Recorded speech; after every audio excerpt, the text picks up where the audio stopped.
And as you're waking up on this Monday morning, breaking news overnight in Israel, Hamas terrorists have released the 20 remaining hostages to the Red Cross as part of the ceasefire agreement. CBS has been following the latest developments. We go now to their special report.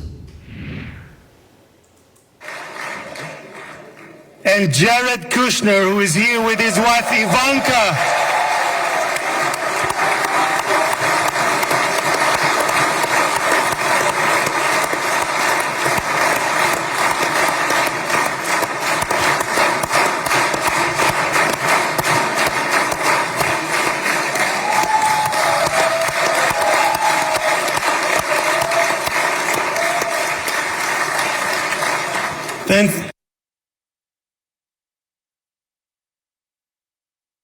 Dance, cheers, and when the hostages were released, a lot of tears of joy. These people have campaigned long and hard for this moment. They have lived through heartbreak, rage, and although they kept hope alive, some of them never thought this day would actually happen.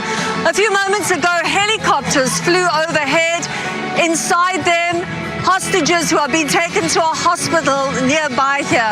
Those 20 living hostages were released from 2 separate locations, and after being handed over by the Red Cross to the Israeli military inside Gaza, they were taken to an army base and reunited with their families.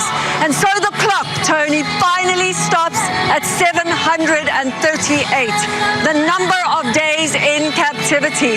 But for those families, this is a day of firsts, the first reunion, the first embrace, the first screams of joy, and sadly another first, the first day of mourning, because there are also going to be bodies of those killed in captivity, of loved ones killed, being returned today. And as you mentioned, President Trump also arrived this morning in Israel to a hero's welcome after setting in motion this peace deal. And on his arrival, he said this was a great day and a new beginning. You can hear around me people saying thank you to President Trump. Also, 250 Palestinian prisoners who've been serving life sentences, around 1,900 detainees who were arrested since October 23 are being set free today. And that ceasefire deal, Tony, is also a lifeline for Gazans who desperately need aid to flow into the territory to help ease the humanitarian crisis. And we've seen images there now of the scale of the destruction, with people recounting the fact that according to Gaza health officials, 170,000 injuries and more than 67,000 deaths. So this is an extraordinary day in this region for so many reasons, Tony.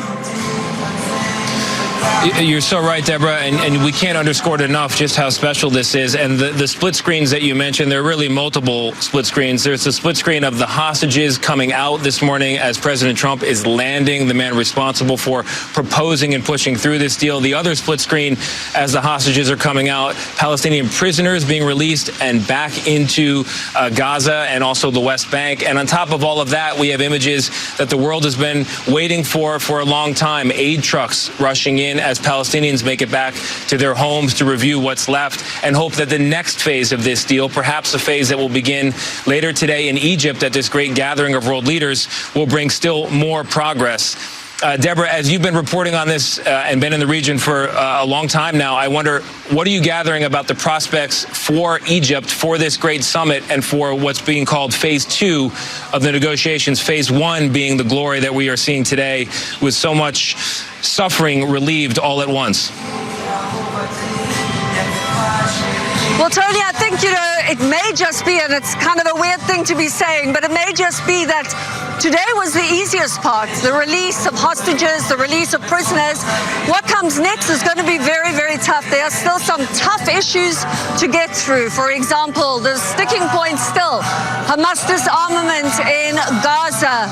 Who's going to run a post-war Gaza? We know that there's going to be a temporary governing body that's stipulated in the peace deal.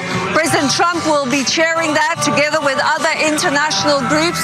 And then there's the rebuilding of Gaza. All these issues have to still be negotiated, and the full withdrawal of Israel Israeli troops from Gaza. So I think the next round is going to be very, very tough. But this has been set in motion. And we spoke to General Israel Ziv yesterday, retired general. He is the man who grabbed his own pistol on October 7 in 2023 to help save lives.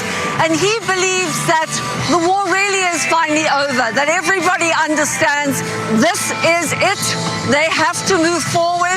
Everybody here in this region needs something to live for, Tony.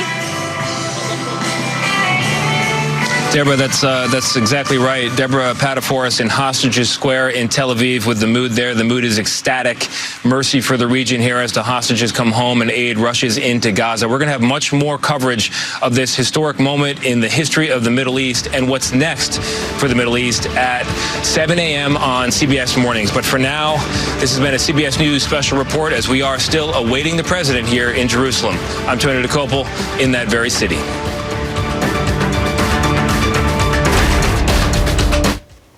And you just listened to a CBS News special report. Again, a huge celebration this morning. We are awaiting President Trump's remarks in front of the Israeli government. But 738 days in captivity. And today, all of those remaining living hostages, they're all men, 20, back home. And then the bodies of 28 others will be returned as well. It has been a long 2 years. And so the president today saying it is a new day. We'll continue following this, as they mentioned, coming up even on CBS.